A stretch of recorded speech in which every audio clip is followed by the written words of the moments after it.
Welcome to the Winning Edge podcast with myself, John Bond, Rick Moylan. This is going to be a little bit of an intro session.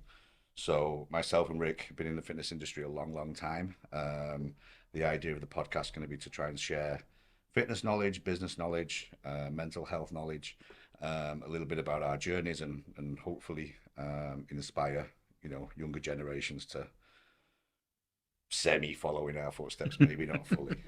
But today's going to be mostly about Rick and his journey in the fitness industry. And, this could be a long session. You seem rolled there, John. Fucking just a little bit. From start to now. So, from my intro, I've known Rick for nearly 20 years. We started working in the same gym in Manchester, LA Fitness, a long, long time ago. But to watch his career kind of progress from there, from basically all just being PTs on the gym floor, which is no shame in that, don't get me wrong, but to now running, multiple businesses, inspiring lots of other coaches and trainers is, it's been a bit of a journey to get to that point, to say the least. So, tell us a little bit about how you kind of got started with all of this. So yeah, we met, and it's mad, isn't it? Nearly 20 years ago now, and but before that, and I suppose if we go way back, the really sort of simple version is I loved sport. Yeah. And I loved participating in sport, training, and anything to do with being physically fit. And I kind of, I wanted to feel like a lot of young lads and girls. I just wanted to play football. Actually, that was the most important sport for me. And I was decent. I tried hard. I trained well. Played to a good level. Yeah. But really wanted to push on and be a pro. But and you hear a lot of people, don't you, when it doesn't happen, and they'll sort of say, "Oh, it was because of this and because of that, and got an injury, or luck, or whatever." It just fundamentally was that I just wasn't good enough. I wasn't quite good enough. But that never diminished my love for sport and training. So I always knew that I wanted to work in some capacity in health, fitness, exercise, sport, etc.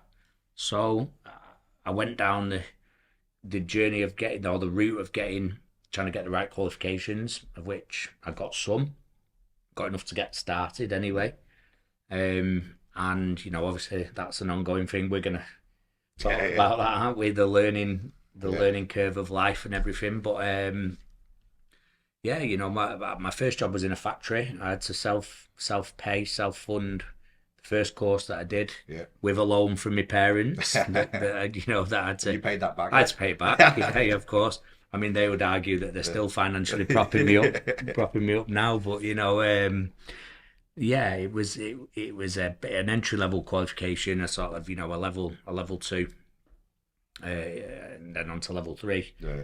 And away I went, and I got my first job in a hotel gym, and I was on £2.50 an hour. So it shows our age. I know, Jesus. And it went from there. I thought I was going to go in and be an all-star PT, and I started off cleaning the floors, cleaning the changing rooms, handing out towels, working early mornings, late nights, weekends for £2.50 an hour. Yeah, it's crazy. Like same thing. Like when I kind of left school, I left with no qualifications, and you think, well, I've gone and got this certificate. It must be worth a bit more money than minimum wage. And you go and get a job in a gym, and they go, yeah, it's this much an hour. You're like, what? Like, yeah. What? Got more in the factory than my first job. But I loved it. I mean, we'll go into my side of things, another time. But going from doing something I didn't like for probably more money to then stand in the gym all day for next to nothing, I much preferred my day. Like money was never a real motivator. Yeah. When it comes to the gym, and I try and teach that to people nowadays, it's like, it'll come, you can make a fortune. But if that's the only reason you're there, then it's going to be like any other job. Absolutely. Yeah, absolutely. So yeah, that was it then. I kind of, realised that there was a guy there who still in touch with also now, absolute crazy character called Darren Roberts. Right, yeah, you know him obviously, and he was doing some bits of PT in this over, and so I sort of tagged on to him, and what took you down the PT route? Yeah. Because again, even then, like back in the day, like PT was only just becoming a bit of a thing. It's not like it is nowadays. Like there wasn't that many out there. And there's certainly, I mean, where I grew up in Blackpool, like there was like two PTs in the whole town. It was only when I came to Manchester I saw it was a slightly bigger thing. So when you started, PT must have only just been becoming a bit of a thing, Yeah, and a lot of people not feeling really, I guess, even worthy of charging whatever we charged back then, which wasn't a lot, but it was for the time, right? And people were absolutely. still a bit, don't need to spend whatever it was, 30 quid an hour, let's Hmm. say, or whatever, to have a PT versus someone just give me a fucking paper program and follow that and run around the machines, right? An induction. An induction, there you Yeah, go, yeah, induction fucking and a bloody for program. those in my time, Yeah. Christ. But yeah, I mean, so I was sort of, handing out towels and Yeah. cleaning changing rooms and this, that, the other. And this dude rocked in on his motorbike, which I thought was cool. I was driving my mum's Fiesta, and Fiesta 950, Yeah, 950 popular it yeah. was. Loved that I had car. one of those. Loved that car. And yeah, and he was it was out in Cheshire, out in Wilmslow. There Yeah. was no PTs in the city centre in Manchester at that time, Mm. not to my knowledge anyway. And yeah, so I thought, yeah, I'll have a bit of that. That's what I want to do. And I'd met another guy at the time as well, Dr. Paul Wilson, who worked at Salford University. Mm. Actually met him on one of my first courses, and he was like, yeah, you need to, get some more qualifications behind you, and whether that was the right thing for now or whatever, it certainly was then, and Yeah, I'm yeah. grateful for that advice. And I'm not a natural academic by any means, but I went to university, Mm. but I had to some bills to pay. I had a little car to pay for, Yeah. and so I got a job. I found a gym near to the university because I was living up that way, Yeah, yeah. and I thought, yeah, I need somewhere close, and so I got a part-time job at this gym, new gym at the time, LA Fitness. Right. Again, just to start with, originally just sort of gym flooring, doing inductions, all that kind of stuff. I was on a little bit more money then. I was probably Yeah, about yeah. about £3.40 an hour, Yeah. something like that. So I was rolling in money, and I needed just enough Mm. to pay my way through uni, Yeah. and and went from there. And it was actually in my second year that the opportunity came along. I was still at university, but the opportunity came along to go self-employed, Yeah, and I took it. And Which will have suited going to uni better anyway. You can get your sessions in and a bit more money. Go and get your uni sessions in. drinking Yeah, and sessions. drinking sessions. Well, also, back in the day, you actually had to go to uni Oh to yeah, do your yeah. You get lectures. kicked out. Yeah, Not yeah, nowadays. Nowadays, you can have we have you'll fucking laugh.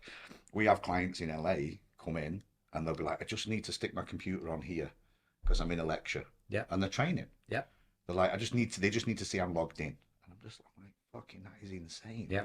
So they'll put it on, and then in between sets, having a quick listen. Look, they've got their headphones in, and they're training, and having Yeah. a fucking session. It's insane. Like I would never have thought. Because sometimes at first I thought a couple of them being a bit ignorant because I was kind of like, "Can having a PT session? You've got the headphones in." And it's only when someone explained they're in a lesson, doing two things at once. I was like, "That's mental." Oh yeah, it's a different world. Yeah. You had to be there all the time, and, Yeah, yeah. and obviously, the lecturers, they were nobody's fool. They knew Yeah. who was there and who wasn't, Yeah, and all. exactly. So if you were then struggling with your work, Yeah, yeah. and they knew you'd not And been you in, weren't turning up, yeah. forget it. So Mental. yeah, that was kind of what started the journey, and went into self-employed PT, and on we went from there. And what would you say, like, the years of being a trainer, like before you got into training trainers, what would you say were kind of like the biggest lessons of PT that you learned that you learned as a trainer, let's say, that you kind of still use today? Gosh, I mean, there's loads, but I think if I had to pick one that instinctively stands out straight away, and it's one that I teach now to Yeah. this day, is that if you look at the title of personal trainer, Yeah. I think, and if we draw a line down the middle, we would spend, and I think a lot of people still do, we spend so much time developing the trainer Yeah, yeah. element, the anatomy and physiology, the knowledge, Yeah, the all this, that, the other, and knowledge. We've just talked about this before we started recording. Knowledge now has become endless, hasn't it? Yeah, yeah. What's out there, but there's never much time taught or developed in the personal Mm. side of things, and I think for me that's an area that is overlooked, Absolutely. and is so important that people will train with us because of they a certain look, or Yeah, they yeah. want a certain result and all those kind of things, but ultimately part of their experience as a client is actually liking coming to the sessions and liking you and yeah, liking being in your space, yeah, liking being around you. yeah, yeah. It's the personal trainer. Absolutely. Yeah, I mean, look, I'm 100% not all over that stuff. I do a lot of education and stuff in my gym, but I can't stress enough that being a coach, trainer, whatever you want to call it, it's people person game, right? And if you can't find ways to relate to your clients, if you can't find ways to inspire them, people talk a lot about, you know, forming discipline habits and all these sort of things. And I totally agree with all that sort of stuff. And I agree that motivation doesn't last and all these fucking one-liners you see on social media, but you are there initially to motivate somebody to create those habits. Well, everyone argues what kind of comes first. It's like, well, if you're not inspiring as a coach or a trainer, if you're not motivating your client to try to make some of these changes, then they're never going to make it. Yeah. And then just the level of good service, going that little bit above and beyond what other trainers might do. I try and instill that an awful lot in my coaches, and just because I always want that feedback, and I see it from some of your reviews when they go online and stuff. That usually the big thing that people will say is, the extra care, Mm-hmm. the extra level of professionalism, Yep. the extra thing that they weren't expecting to get from a trainer. Those are the bits that stick with people. Training, the nutrition, all that sort of stuff, they expect that. Yep. You should That's a expect that given, from any isn't trainer. it? Yeah. That's a given, yeah. But if you can then add the other bits in, and I see I've got lots of friends that are coaches in the industry, and I see some of the stuff, and I see the way their clients talk about them, and you're like, some of these are not necessarily the most educated trainers in the world, but their clients love them. And the amount of business they get off the back of that is insane. And I think sometimes trainers are so busy going off, like you said, adding to their training skills and knowledge, and then still not delivering that many sessions, still can't captivate and get clients. And it's like, yeah, great, because you're learning all this stuff. Half of it's not relevant to your client. You've Absolutely. not worked on developing relationships Yeah. and relationship skills. What's that thing? People will remember how you made them feel, Yeah, and asking about their kids or about a certain element in their life, or if they've got issues in their life. And whilst you might have 10, 20, 30, 40, however many clients, you've still remembered that yeah, yeah, little micro detail about them. And I think that those fundamentals of they're not taught. yeah, I yeah. think we picked them up as we sort of went, and you learn from your wins, and you learn from the hard way Yeah. sometimes, don't you? You learn from your mistakes. I So mean, you was always like the busiest trainer in LA Fitness, and I don't know who was necessarily at the time what you would kind of say is, who's the most educated or knowledgeable on the gym floor and stuff. But when I was kind of looking, you could see, the ones that tried to put more time and effort into, you know, I guess, like you said, the training side. You did. You were going to uni. You were learning a lot of stuff, but that's not what I saw as how you were successful, if that makes sense. That was just a backup to your personality, to the way you presented and put yourself around on the gym floor. I can think of that team, and without going into names, I can think of two people that spent way more time in the detail of kind of educating themselves, and they were nowhere near as busy because the personality was not quite there. And again, I think, sort of like anyone, you try and play to your strengths, right? If you've not got the personality, then you try and play to be more educated and coming across as more educated. And you will get clients that way, but I don't think you'll necessarily get as many because, again, it's going to take a certain kind of client that's going to gravitate towards that. And most people, in my opinion, will gravitate to a good personality, someone that they feel good being around. I've seen many coaches, certainly not saying you're one of these at all, but I've seen so many coaches that are not that great at trainers, but they're magnets. thanks, mate. Not you. No, no, no. I'm just saying, like, we people, everyone gets caught up in one thing or the other, and I think you have to gel it. Like you did both. So I'm certainly not saying you're one or the other at all. I've known you a long time, so that's not what I'm saying. But my point is kind of, I've seen a lot of people who are not that great at what they do on the gym floor. They're okay, Yeah. and they don't go on a million courses, but their personality will always gravitate. Yeah. What I do think, and we'll move into the business side of things in a moment, but I do think that sometimes those people, if you've only got the personality side and you don't have much education back up, some of those are the kind of guys that end up PTing on the gym floor forever because they don't know how to gravitate away from that, and because they're so busy, they earn quite good money. And then there's this thing, too much on the education side, and again, same thing, they don't learn man management skills, they don't learn other skills, and you can't progress the career either. So I think the reason you've become so successful is having both. because when you wanted to then steer it off in a different direction, when you wanted to steer it off into educating other trainers and coaches, you then had that knowledge, which I've seen a lot of trainers. We do a lot of education and stuff, and I have trainers stand up, and some are good at presenting, and some are great on the gym floor. But when it comes to actually educating the detail, it's not there, and that's gonna slow their progress down until you can get that. So whilst that I know that trainer's going to do 30, 40 sessions a week, no matter what, great personality, good coach, good trainer, that next step of educating the coaches is like, that's going to need work. Whereas the other kid who's just got good knowledge, good education, good at putting presentations together, good at stand up and talking to people, you're like, okay, they've already got a bit of a leg up. There might not be much difference in the gym floor.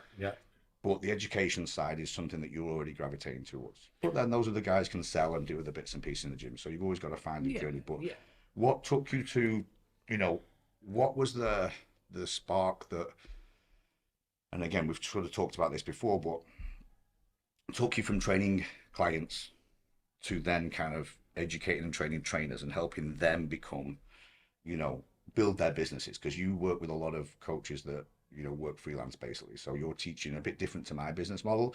You were teaching people to go fish for themselves, teaching people to build their own business, get their own clients, run their own business. What took you that way?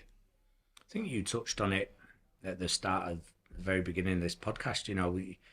I think fundamentally, and of course I like earning money, and I still do, and I like having a lifestyle. And you presented to our group on that last week about making sure that you're clear on your lifestyle and your values and all those kind of things. And absolutely, I'm okay with making a living and making a good living and making the best living I can.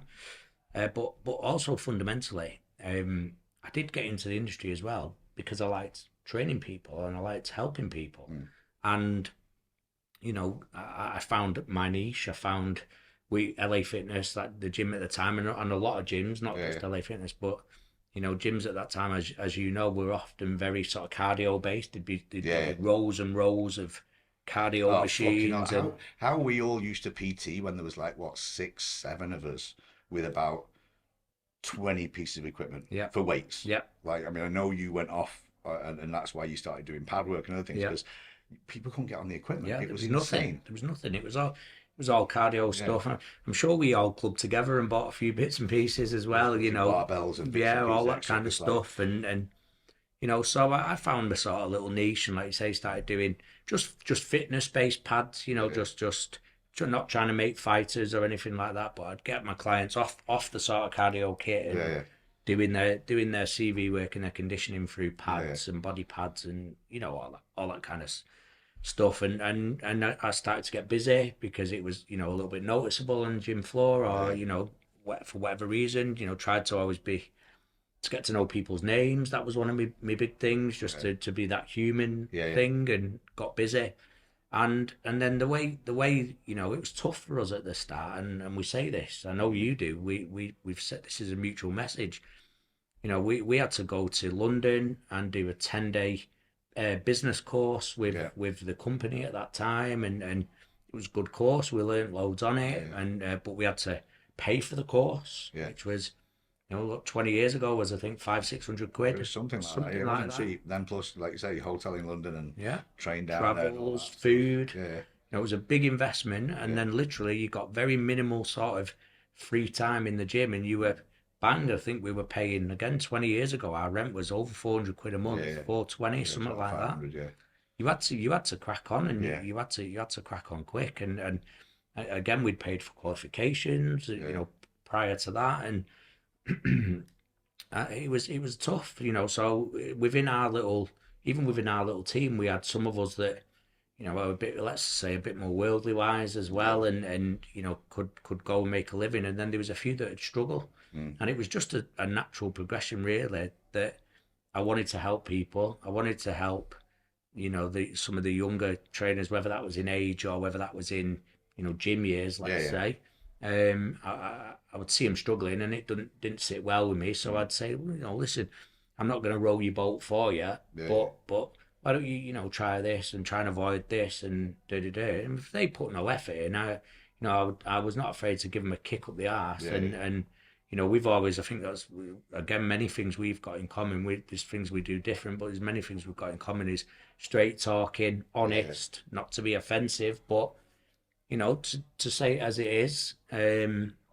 So, if the work ethic wasn't there, I would let them know, and that wouldn't sit well with me. But sometimes these people actually needed help, and I didn't mind giving that help, and found I had a knack for it, and often originally would, just give my time for nothing. But because it's important to give back in life, and maybe we'll talk about that later. But um, it got to the point where there was that many people then starting to ask that, yeah. That you got to make a business out of had it, to, right? well, I had Yeah. to, and the opportunity was there. So But I think that's like the best way.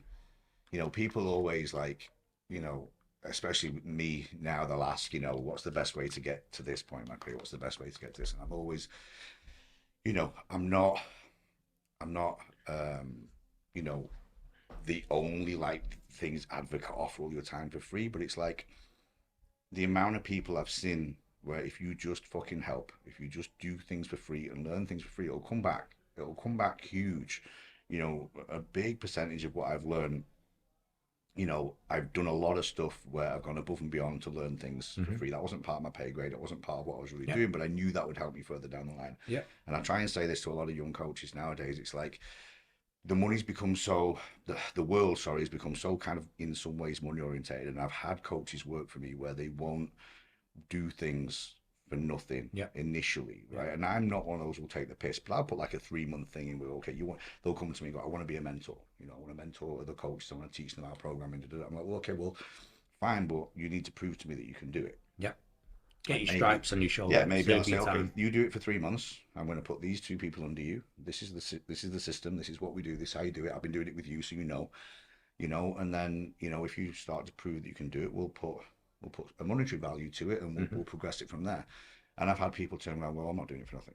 I'm like, okay, well, I'm not paying you to do something I don't know you're capable of yet either. So if you want to stay a trainer, that's fine. If you want to progress your career, go this route. And I was brought up that way.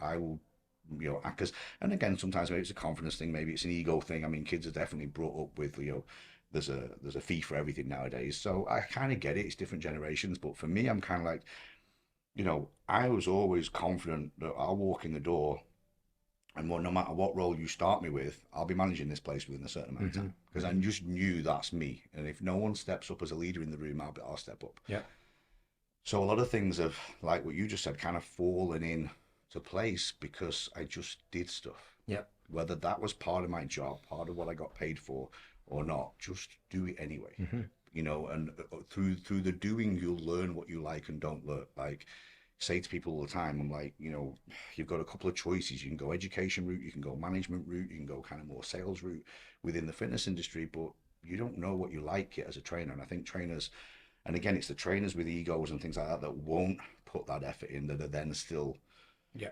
marching around a gym floor at yeah, 40, 50 years old, having not progressed their career. And then they're now talking to me going, oh, what did I do? I'm like, yeah. well, now you fucked it because the only way to go a different route is to step back. And you're going to have to Absolutely. step back financially, you're Yeah, going to have to step back absolutely. ego, and you're going to have to go and try and learn. And then they're like, oh, I don't really want to do that. I'm like, well, there's your two options, or keep doing what you're doing. So, I've watched you, and like I said, a lot of stuff has kind of, the business has almost created itself through you just helping people. And then, well, like you say, you get enough people, so when you go, okay, maybe I should start charging for this because there's clearly a market for it. There's clearly a lot of people want my help. I must be doing something right, so let's turn it into a business. And I Absolutely. think nowadays there's a lot of the other way around. They want to sit there like, I'm going to make a business. This is what I'm going to charge, and this is what I'm going to put out. And then they sit back waiting for people to come to them, and you're like, that's not going to work that easily. Me Mm. and you are. I like to think fairly well known in this industry, and even I can't just go, okay, bump, there we go. Let's sit Oh, back and wait for people absolutely. to come What's to that? me. Build it and they You will know, come. yeah, Well, build it and they fucking won't. no, exactly. Not a chance. No, there's a lot of, well, I fucking built 3 gyms, so I know that kind Yeah, of, it yeah. takes time and it takes a lot of other things to kind of put in place, and people don't see that part. Who's more frustrating, when you train clients or when you started training trainers? What was Trainers. the fucking I need side, to man? think about that. It's, I mean, like I mean, it's difficult, right? I have to be careful what I say. I still have 30 odd trainers that work across my I'll gyms. say them. Um, But yeah, it can be a frustrating thing. I mean, look, I love seeing coaches do well. I love seeing coaches, you know, grow, develop, improve. But as with everything, same sort of thing with clients. I guess you can't always help everyone. So Yeah, skill versus will, and yeah, yeah, the knowledge, great, whatever, brilliant, qualifications, brilliant, but the work ethic, that's your job. it's funny though. I guarantee you though, as frustrating as when you move into coaching coaches versus clients, no matter how frustrating the coaches are to teach and educate, you never go back to clients. No, So no, as frustrating and annoying as they are, it's still for me, it's still a slightly more rewarding job and skill to get to that point where I'm teaching you to train clients and help them to do all that sort of stuff. I don't really want to go back on the gym floor yeah, and train yeah, and, clients. and because you seek new challenges as well, don't you? Uh, And for me that was the sort of the next step in the challenge, the next phase of my career journey, and you going back to what you were saying before about there's a fee for everything and all this that the other, and sport I worked in sport for a long time, yeah, as you know, and I started as a volunteer, yeah, and that was where it began, as a yeah, volunteer with young athletes. And one of my former athletes has mm, just won a match at Wimbledon the other day, yeah, yeah, and but I started with him when he was a kid, yeah, yeah. and there was no monetary value No, no, there, no. and that was where I was at. That was my level as Mm, well. So I was learning as I yeah. went as well, and But you can't, again, you can't put a long-term monetary value on that. Not necessarily always free, but especially discounted work at the time or whatever it might be. Like you've trained a lot of top athletes, boxers, and I know you've not made a lot of money doing that, mhm, right? But the experience and what you absolutely, learn and what you've been able to take into other things is priceless. And I think that's another misconception of the industry as a whole. Sometimes people see these, and look, eventually there can be good money if you fall upon the right athlete who's willing to pay you a proper retainer and keep you on staff and all those sort of things. But it's a lot of legwork. It's a lot of training different athletes for not very much, trying to get your leg in the door, mhm, trying to prove yourself. And then, you've got that name on your resume forever. You've trained them, but generally that's about as much as you get sometimes. yeah, And there's a lot of people that have trained high level people and haven't really made much money out of it. There's a lot of people who trained high level people that have made a lot of money out of it. But I think there's more that have not than mhm, have. And absolutely, the misunderstanding in the industry is that, oh, wow, this guy's training this guy. This must be making a fortune. It's like, well, mhm, no, I'm kind of using this to build my portfolio, my absolutely, profile, and use this for other things further down the line. And again, it's that willingness, I think, to look at your career as a whole and not what's going on today mhm, and this year. And I swear to God, I've not talk about fucking trainers frustrating you. Like I must have asked this question. Where do you see yourself in 5 years? To every coach I've ever fucking hired, and that's well into the hundreds. I probably hired over 500 coaches in my career. Not one of them's had a clear answer. Like they can't think past the next fucking week, and I'm just like, and this is where I think that you've always had this. I've always had this doing things to learn, doing things because to improve my own skill set. I always knew would get me wherever. I didn't know where, mhm, didn't know where the fuck I was going half the time, yeah, but a lot of that work has got me to where I am. yeah, I'm not, I'm telling you that I'm a fucking my actual qualifications has not really got me anywhere. It's not mhm, got me anywhere to where I am today. It's not got me running businesses, running gyms, none of that. Like, mhm, can't go, okay, I remember that course, that fucking course on, fucking biomechanics. That's why I'm making so much money. Fucking got nothing to do with that. Um, and I like having that knowledge, but it was a ton of stuff that I can't put a piece of paper to. I yeah. can't show you a That's just certificate one and go, piece in the jigsaw, yeah, isn't it? this is why I'm doing so well. Like, what Yeah, course should I do? What should I do? I'm like, yeah, most of coaches, I'm like, you're doing the best course you could do. Do go and get qualifications, don't get me wrong. Do go and get your certificates, but you're doing the best course here live. And here's the yeah, opportunity to learn as much as you yeah, can. It's up to you whether you want to fucking learn it or not. I'm not going to pay you to learn everything, but there's an opportunity here to learn exactly how my business runs. I'm an open book. You want to learn how to run a gym? I'll teach you. yeah. I mean, I think it's about having a plan, isn't it? That's why my business is called what it's called now. In terms Yeah, of my brand and everything moving forward. And it's about having a plan. yeah, Not like you say, not just for today, but then for the next 90 days, and then yeah, if you can beyond that, and you should definitely look for yeah, further afield. No question about that. I totally agree with you. Um, and going back to what we said at the beginning. when I got into training people, I got into training people because I liked Yeah. sport and training people, and then when I transitioned into sport, Mm. that was because I like Yeah. sport Yeah. and the competitive edge, being at games, being at Yeah. fights, being at matches.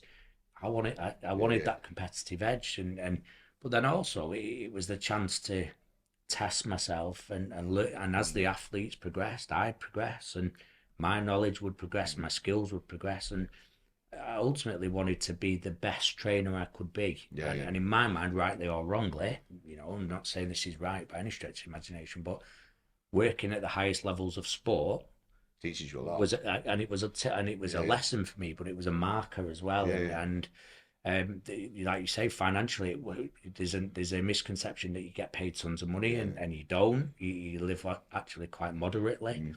but I was accepting of that, and it was part of a plan for what I had. Yeah. Yeah. In terms of my mentoring Yeah. business, in terms of getting out there and public speaking, and then building a brand Yeah. Yeah. around that. And So so like on that note, because obviously I've kind of followed your career, and there was like there was definitely a bit like me we're like we have over the years been the typical best friends that don't talk to each other for like a well, year. you live in LA, And then, right? yeah, So yeah. There's been the odd time like, yeah, let's jump on a call. 6 months later, we've still not done yeah, it. yeah, yeah. So there's bits sometimes where obviously I'm relying on social media and seeing the changes within your career and stuff. And there was at one point where you were doing what I knew you were doing, which was training trainers, putting them in position in different gyms and da-da.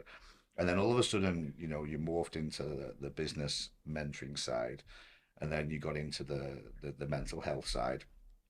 And then all of a sudden one day I fucking remember starting to see the fucking spear in the throat and the walking on the fire and the fucking going up mountains and jumping in lakes. And I'm like, the fuck, this isn't the What is Rick that Moylan. I'm like, is fucking he trying idiot to fucking doing? kill himself? Like, Yeah, what the yeah, fuck's he yeah, up to? yeah. And I think I remember messaging, I'm like, because I didn't know how to put it. I was a bit like, are you all right? Like, Yeah. what the fuck's going on? That is no, by the No. way. So what? And look, and there's probably a deeper answer, and it's up to you how much you want to go into this. But what took you that route? Because there's a difference between training trainers and then taking that into a mentoring and then training trainers to build not just a freelance trainer business, but actually any kind of business, fitness business, which is what you do now. I was in the boardroom with you guys the other day, and to see the type of people that are in there and the kind of businesses they're running, Yeah. your skill set transcends just here's how to walk the floor, here's how to build a presence, and here's how to do that, which is a very necessary skill. Very, very different building bricks and mortar businesses, Mm-hmm. right? But where did that other side of things come in? Was that through the speaking? Was that through your own journey, things that you tried because of where your life was at the time, and you were like, okay, fuck, this has helped me, and I think this can help other people? What brought all that together? Because it was a very random, what seemed a Mm. random mishmash at Yeah, one yeah, point. yeah, yeah. Now I can see where it's funneling together. At one point, I was like, "The fuck you doing?" Well, I think I still ask myself that question, fairly regularly. But yeah, so I'm working in sport, and sport was great. Great. I've had some brilliant Yeah, experiences. Some been to watch amazing events, Wimbledon, all that kind of stuff. America, Monte Carlo, yeah, boxing with Quig and yeah, all that kind of stuff. And I'm really grateful for it, and I have no regrets, and I loved it. But like anything, you have yeah, phases in your life, and you sacrifice a lot mm, when you work in sport, and that's what you've got to be prepared to do. yeah, With clients as well. Clients are no different, yeah, but I would often get messages from people saying, "Hey, look at you, this stuff and blah blah blah." But I'd become a father, yeah, yeah, so and I've got Liam, my son, as obviously he was training him not long ago, yeah, yeah, which was good, and I just wanted to start having an eye on the fact that I was away a lot, and I yeah, wanted to. My business, was brilliant, but equally, I wanted to perhaps be at home a bit more and have yeah, a yeah, little bit of a blend. And then a friend of mine who I'd got some charity work going, which maybe we'll touch on yeah, as yeah, well yeah, in a minute. But a friend of mine sort of approached me, and he's the director of sales in a big company, and he says, "Rick, I want you to come in and be guest speaker for us at our big sales kickoff." right, And I was like, right, okay. what the fuck am I going to speak about? I You know, yeah. know, That first one, I remember being asked to do yeah, something. I'm like, and then they'll go, just talk about anything. yeah. Like, Who's going to listen to me? anything What? that's a Yeah, broad fucking, that you don't want yeah, to leave me to talk about anything. yeah. Give me a Exactly. rough idea. That's not a road Yeah. we want to go No. down, you know. But I was like, well, what the fuck am I going to talk about? And you're absolutely right, without going too deep into it. But there's a bit of a history of some family mental health, and then there'd been a few things going on in my life. There'd been some challenges. I think we all have challenges Yeah. in our life, in various different ways. So I'd started, and as well with sport, because so there's three or four things straight away off the Mm, top of my head, because sport can be quite data driven. mm. You do this, you get this outcome. You do this exercise, you get Yeah, this yeah. outcome. I don't think it always takes into account the athlete's emotions, where No, they're no. at in their head at that time. Are they having a good day, a bad day? Yeah, yeah. Da da da da da. So I took my learning journey down, looking into mindset and Mm, NLP and a few different other things, and so there was a bunch of stuff going on, and yeah, like you said, that probably reflected at that time, and it was all around the time I'm launching this charity brand to try and mm. raise money, and then my pal Gaz says to me, come be guest speaker, and again Yeah. I'm like, well, what the fuck? But I sort of fathomed that, and there'd been a message that I'd not been able to let go of from one of the fighters at Team Hatton, Mm, and that was that Team Hatton, when I started there, we went on a big run of with all the junior fights coming through. We went on a big run of wins of fights, and of course that was all down to me. Of yeah, yeah. course, Of of course, yeah, I'll take full credit for that. But obviously, there's a bunch of people, the boxing trainers in particular, and but there was obviously no names. But there was one fighter that it didn't go so well for, and Mm, there was a sort of a bit of a debrief afterwards, as is yeah. often the case when it's going well. Don't look at things, but it's Yeah, only yeah. when it goes wrong that they do. But he basically said that, and it was around that time that the money had started returning into boxing, so the Yeah, yeah. stadiums had started getting bigger, Yeah. and gone from fighting in leisure centres to these big stadiums, and he said he'd stood on the ramp, and because this was his first time, Mm, being on Sky and this that the other, so he's being told to sort of, his natural instinct would be, the second he was on all his other fights, the second it was go time, yeah. out the changing rooms, onto Walk the straight ramp, out. Yeah. straight into the boxing ring, Yeah. go. Go. Yeah. And then all of a sudden Sky are sort of saying, stand on the ramp for 30 seconds, Yeah. and he sort of stood there going like, what the Feeling fuck am I doing uncomfortable. here? I Yeah. feel really Yeah. uncomfortable, don't know what to do. Oh, throw a few punches, whatever. Yeah. Yeah. Feel like an idiot. And then I've got this sort of 30, 40-second walk to the ring, and he said that I was nervous, Yeah. my head was going, I Yeah. wasn't present, I wanted to get out of there, Yeah. and it was the loneliest place in the world. It's scary when you look at like what you understand that everything is a skill set, Mm. and Well, we hadn't trained him for that. that's my point, right? You've got for someone who's about to get in the ring and fight to end up having more nerves over the fucking ring walk because he didn't know what he was doing and Yeah. is a really interesting insight because most people that don't fight will assume and know that it takes an awful lot of courage to get in the ring and fight, Yeah. and it's probably one of the scariest At things any to level. fucking do, right? So to hear a fighter go, look, as worried as I was in my head on the fight, there's a process to getting ready for that, and you see it at the top level. You watch it. Some fighters just run straight to the ring. That's their thing. They Yeah. run like it's fucking WWE. That's the way they deal with the nerves. Run in, get in the ring, bounce around, like they just want to get in and get on with it. Others fucking soak it up. They love it. You watch someone like Tyson Fury. He could take an hour to get in the ring Yeah, if he wanted. he's at home He don't there, care. isn't he? Absolutely. He's an entertainer, right? Yeah. As well as a very good fighter. So, so some people like anything. Some people are natural, and they're not. It's not going to bother them. But yeah, you put something like that on someone's toes just before a fight, and they've not been prepared for it. You've got no idea what it can do. So, Yeah. even just practicing the details of ring walks and things like that. For some Well, people need it. absolutely, and that was it, and that was then what we started doing, and then that basically became what my first seminar was all about. It was all Right. about how an athlete controls their fears, how they calm their nerves, how they perform to the best of their ability, adapt to their behaviour. And I thought, right, well, okay. And Gaz helped me. Ironically, he hired me, but then helped me put my talk together. Yeah. And it was like, okay, my talks and the themes will be around what athletes do Mm. that we can do. Yeah, yeah. And Yeah, how can you use that kind of athlete's mindset yeah, in, with in younger everyday people? life. Yeah, In yeah, everyday life. yeah. So hence I got into speaking, and it was well received, and I kind of enjoyed it. And Mm. again, that's those things that we talked about. I enjoyed it. I Mm. think you've got to enjoy what you do. Oh, absolutely. I think, the one thing that highlights from me and you when we talk, it's been on my mind for the last sort of 20 minutes while we've been talking. There's always that one sentence, right? If you didn't need money, or money didn't exist, what would you do? What would you be doing with your Yep. time? Now, don't get me wrong, I'm not going to sit there and say I would be doing the level and amount of work I do now if I was a Doing multimillionaire. I didn't podcasts need with to work. each other, wouldn't we? That's Exactly. what we'd be But I doing. would be doing stuff like this. I Mm-hmm. would still love to be speaking and passing on my knowledge. I would still love to have some foothold in the gym or industry world. Like, my whole life revolves around being in the gym, whether it's training or whatever. So, you know, whilst I clearly do this for a salary and some money, Yeah, I would still be doing in some form or another as an absolutely. interest, you know, this kind of thing.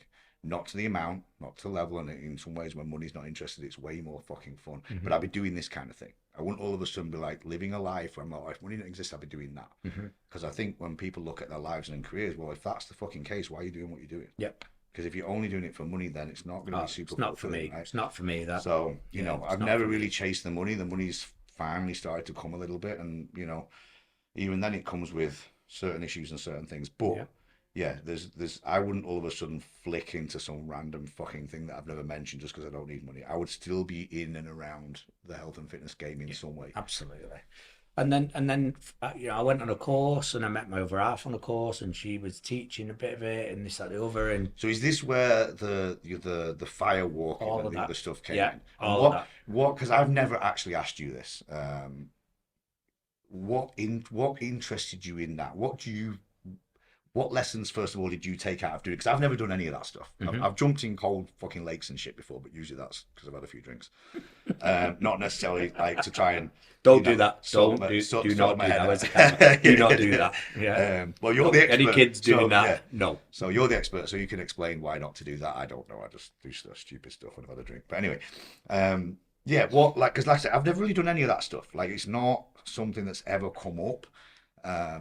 I think I get the essence of it. I've seen it on TV here and there. But what did you take out of it, and why do you think that's so valuable for a lot of people to do? What do people tend to come away with afterwards? Well, I mean, if I look at the people that I'll often talk to, which is leaders, business Mm. leaders, leadership teams, companies, this that the other, how that sort of just morphed and ended up, and that's part been where me, Yeah, yeah. that forms a large chunk of my business again. It's funny how Yeah, things come yeah. around in circles, but they've got stresses, they've got ups and downs, highs Yeah, and yeah. lows, hopes and dreams, all of that kind of stuff. And so we'll go in there and we'll present, Mm. and we have maybe a keynote, and then into perhaps a day, or Mm. then a program that we might sell them, or whatever.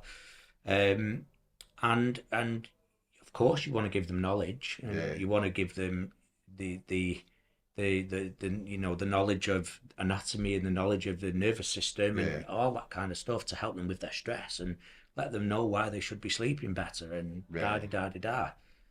But you've got to make it fun Mm. and memorable, and you've got to make it so that they'll look back and draw on. Do you remember when we did that? That was great Yeah, yeah. fun, and then we'll attach 2 or 3 lessons to that Yeah, yeah. memorable activity, and that memorable day, and that Right. memorable thing that we did. So that was the essence of it. There's theory behind all those Mm. different empowerment techniques, and they link to a certain theory.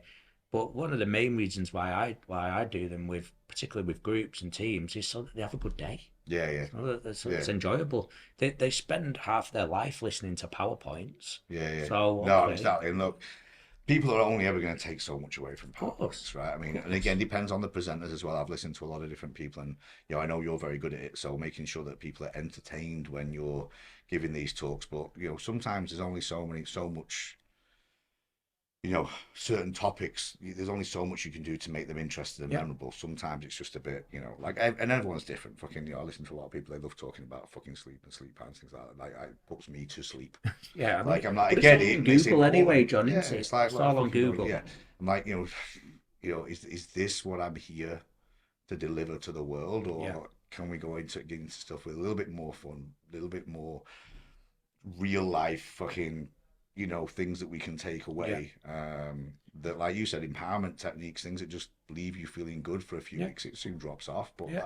But that's not the point. it's a good day. It's But a I'd good rather feeling. have that than people sat fucking nodding away listening to me talk shit and Yeah, point at a fucking board for, yeah. you know, however long, right? Because whilst I might think the topic's interesting, half the room probably don't. Absolutely. And are they there because they want to be, or are they there Yeah, because they're being told to be, and yeah, da da da da da. But going back to trainers and helping trainers and this and the other, I think you've got to have something that is a USP. You've got yeah, to we teach our guys that, don't yeah, we?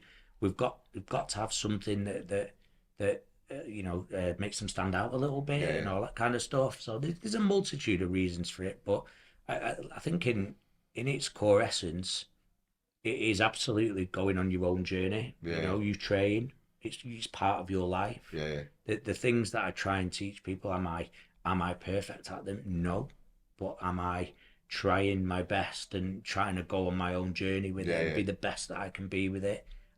Yeah, Absolutely. you're experiencing the things you're teaching, and that's Yeah, the whole absolutely. point, right? Trying to live by those principles and you know challenge that with parents. I did a talk at a seminar the other week, which was all about parenting, and that was the theme of the Yeah, day, and yeah, it was a really cool day.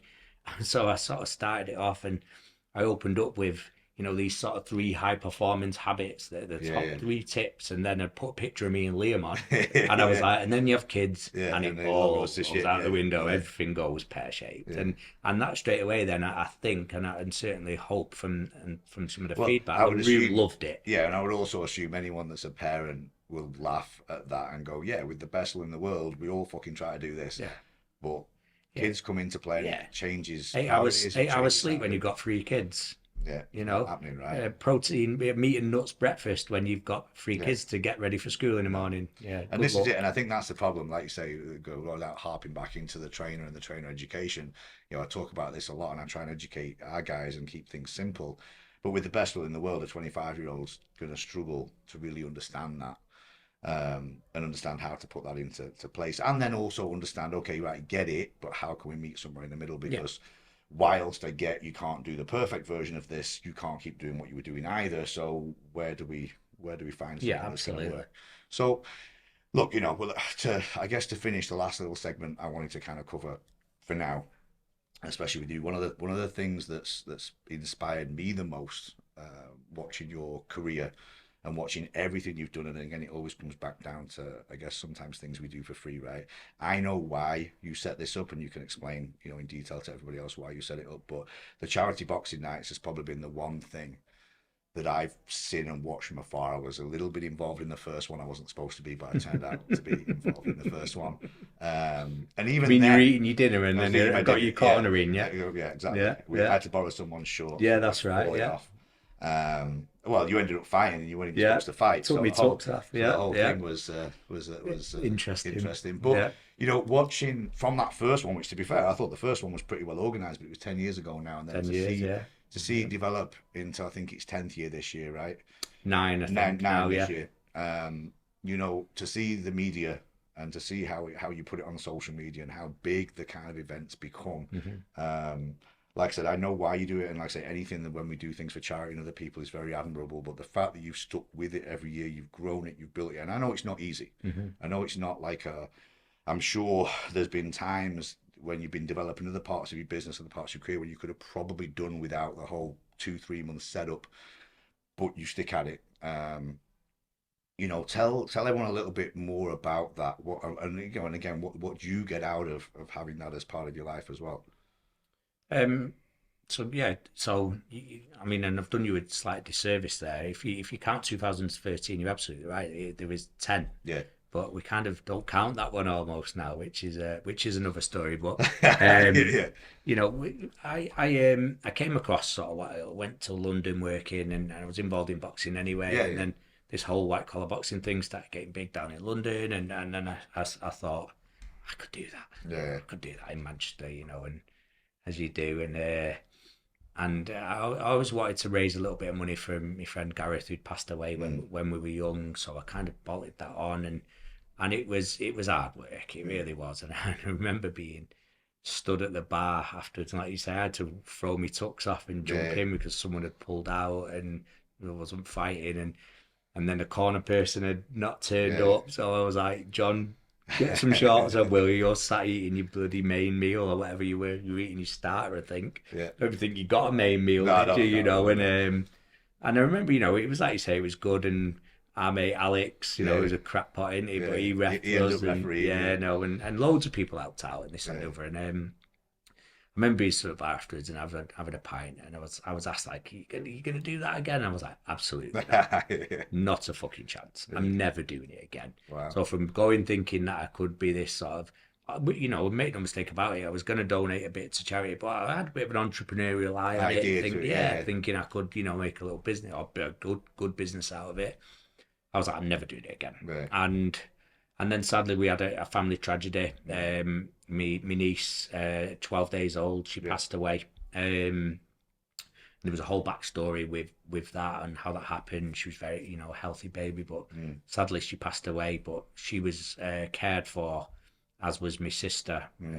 Incredible care from Royal Manchester Children's Hospital, Yeah.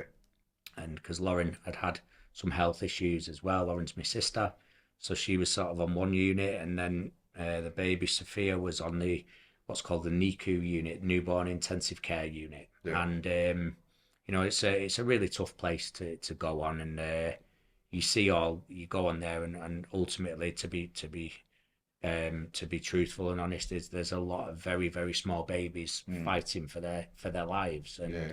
and it's harrowing, you know, it's tough, and then the doctors and nurses and the staff, they do amazing, you know, they are absolute heroes on there, and you go there, and it is like wow, you're living your life, you're doing your thing, which is cool, and you go in there, and I hope nobody ever has to, but it's just, Yeah. you know, a game changer, and sadly we didn't get the outcome that we were looking for, that we were hoping for, but that you know, that didn't take away from the amazing care that they'd given Sophia and the amazing care that, you know, Lauren received as well. Yeah. So I just, there was something in me that felt compelled to give back. Yeah. You know, and we've talked about giving back, and then we've talked about doing a bit of work for free, but also I think it's important to do something for causes bigger than you and I and everybody else, and I just found myself I had a personal training studio at the time, and I just found myself on the board planning out a charity boxing night, and that was the sort of beginning, you know, bubbles, mind maps on a board, and we went from there. I didn't have any money for the first one. Some friends gave me a little bit of money to help towards costs. You know, a couple of people had, you know, businesses at the time, and I met a woman, Penny Pennington from Connecting Events, and she donated her company time to help, you know, and you know, and bring that industry expertise to it, and we managed to somehow cob the first one over the line, and it raised some money. We raised about 23,800, you know, something like that, 24 grand, something like that. And that was it then. I was like, right, I'm in. And you're absolutely right. This year is 9 years. Will be year 9 of the new charity boxing night. But we raise all our money for newborn intensive care at Royal Manchester Children's Hospital, and we've raised nearly £500,000, I think, now. So you know, so it's something That's amazing. Something I'm proud of. And I think, like, you know, now you've got it off to a pretty fine art each year. I would assume you've got all the right people in place, so when the time of year starts, it's like, right, okay, it's quite soon actually. This person, and you're still heavily involved in the actual coaching and training of all the fighters, right? Yeah, I love it. Yeah. Love it. I mean, it's impressive, like the fact, because it's like you say, it's time consuming, and you know, with the best will in the world, when these are like, you know, big passion projects like this, it's still work at the end of the day. It's still got to be done, and it's still tiring, and it's still a lot of extra out of your life. But to flick that switch each year and be like, right, it's go time, let's do it again. And again, I would imagine no matter how hard work it is, like everything, at the end of each show, there's this, you know, I know you're not the kind of guy to pat yourself on the back as such, but there's got to be a huge level of satisfaction of looking at that and looking at each show and being like, albeit you've got a lot of help, I created that. And when we make this amount of money for this charity, that's, again, these are the kind of things that I think you can't put a monetary value on this stuff. Yeah. When it just comes to, having things in your life that are just good. I'm probably going to go off on a bit of a spiritual rant here, but just good for your fucking soul. Absolutely. We spend all our fucking time, sometimes caught up in the material world of making money, and which we have to. I mean, fucking hell, got to pay our bills. Things are not fucking cheap nowadays. But there's just, sometimes we talk about this a lot, and that just, for me, sometimes there's so much more to fucking life than working and paying your bills. Like, I need other things in my life. And when I don't have them, I'm off the rails a little bit. I don't fucking function very well unless I have other things that are not part of making money. Yeah. And I flick from different things here and there. And I can share a bit more detail when we talk about me. But I think for you to have that, as hard work as it is, and to be creating what you create there is, as inspired as I am by your career and everything you've done work-wise and what you do for a living. For me, that stuff kind of tops it all, because that's a whole other mentality. And a lot of people do things for charity, don't get me wrong, and a lot of people do things for free, but there's a lot of people could and don't. Yeah. And I put myself in that bracket a little bit. There's things I've been wanting to do from a charity point of view, and I've been inspired by what you're doing. I've just not got myself off my arse and worked out what it is and how to do it, but I definitely have that in my future somewhere to raise money. I have a clear reason I would like to help a certain charity, but it's finding the thing to do. Yeah. Well, it came to me. That's what I mean. It wasn't what any of us wanted. We'd have preferred a different outcome. No, of course. And like you said, look, you swap 9 years of charity boxing nights for your niece to still be here? Fucking absolutely. Yeah. And whether you'd have ever gone down the charity route without that, who knows? Probably who knows, not. Right? We need like anything with charity, right? We need a spark and a very strong sense of purpose and why. And unfortunately, those things usually come from, not very nice things. Tough times, yeah. But, yeah, absolutely. Absolutely. That is what it is, to turn that into a positive for you and your life and your family, is... like I say, every fucking credit to you, because a lot of people wouldn't do that. And like I say, I think a lot of people probably don't see just how hard it is to do it every year. When there's probably years where you're like, maybe I'm fucking done with this. Like, how many more of these am I going to do? And that sounds horrible. Yeah, no, it's the tough. rest of your fucking life. But because it's that every year it'll come round, you're like, oh, fucking. Yeah, well, I've got good helpers now, and then Liam's 14, so I said to him, right, come on. It's about time you started taking this over, right? He's doing a few bits and pieces now, where he can. So we'll wait till he's on the next fucking show. That'll be a few years. No, I know. Yeah, you have to have some kickboxing in, but anyway. Yeah. Look, like this, I'm going to wrap it up there, I think, because we've gone through a ton of stuff. Like there's so many more fucking things we could talk about, and we will over time, but not to, overdo it for anyone that's potentially still listening. If anyone's still there, that was amazing. Like I say, I listened to your life. I've followed you for a long fucking time. Not just your career, but as a friend and everything else. So a lot of what you do, inspires me, even though you don't always see it. Just to wrap up, tell everybody, put you on the spot now, like if anyone wants to do some work with you or needs to get hold of you, how do they go about doing that? Yeah, so all under my website. It's all under my name, which is www.rickmoylan, RICMOYLAN.co.uk, and I'm at Rick Moylan, RICMOYLAN, on all the social media channels, and Cool. I'll always get back to you. Cool. And we'll get this in the credits if I can find someone to edit all this and get professional. Yeah, if there is anyone out there. Ramble, We've got someone actually anyway, haven't we? But, someone else, give us a shout. I just hope it's fucking recorded. We've just spent I don't know how long. Let's hope it all recorded. Absolutely. Cool. Well, look, it's been an absolute fucking pleasure. Likewise, mate. Nice one. Thank you. See you later.